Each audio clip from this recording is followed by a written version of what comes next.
Well, new questions about biological weapons development inside North Korea after anthrax antibodies were found in the blood of a defecting North Korean soldier. Joining me now to talk more about this is Asia analyst Gordon Chang. He is the author of Nuclear Showdown, North Korea Takes on the World. Thank you so much for joining us. Well, thank you. So the first question, when people hear, developing anthrax, having anthrax, North Korea, any weapon of mass destruction, do they have the capability of attaching it to an intercontinental ballistic missile, which we know from their last launch, their test, they can allegedly reach the United States? Yeah, they wouldn't put anthrax in an ICBM because the method of delivery wouldn't be that effective. But nuclear weapons, they're within maybe 2 months. Now, it's been disclosed that the CIA gave President Trump an assessment that, within that time frame, they'll be able to hit the U.S. with a nuke. That means that they've got good guidance, that they've certainly got the range. We know that from their last November 29th test.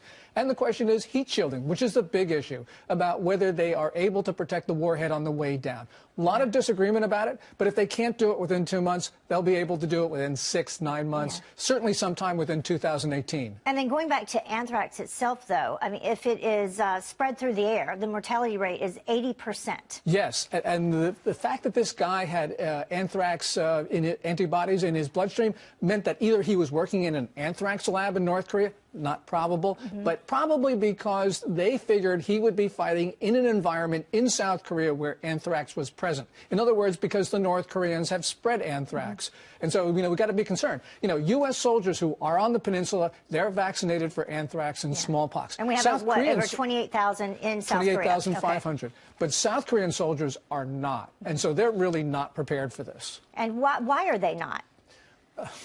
I don't know. I mean, to me, that is, that's an obvious danger because the North Koreans, we know that they've got these biological agents, even though they signed the Biological Weapons Convention. So the South Korean soldiers should be protected for all known dangers, which includes these chemical and biological agents. And then that brings up the Olympics, which are going to be held in South Korea. In February. And we go back to 1988, the Summer Olympics that were held in Seoul. The North Koreans tried to disrupt it. They brought down a Korean airliner, 115 people killed. The question is, are they going to try to disrupt the Winter Olympics in February, which are about 50 miles or so from Seoul? We really don't know, but obviously it's a danger. Ticket sales are now 1/3 of the target. So the South Korean authorities, they're obviously concerned because people aren't going to the Olympics. Yeah, and we were also discussing before the segment that, there were 2 defectors from North Korea around about the same time, the first of which was infected with these parasites. Right. That's the one from November 13th or so.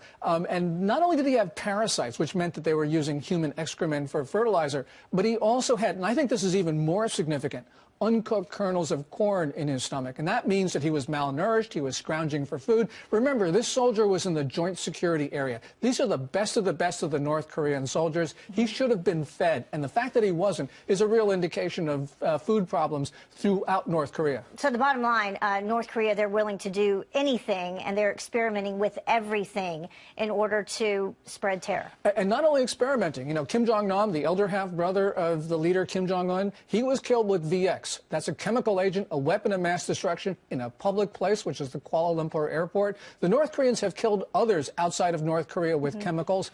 This is an indication that the regime will do anything with the weapons it has. All right. Thank you so much for joining us. Appreciate your insight. Some scary stuff.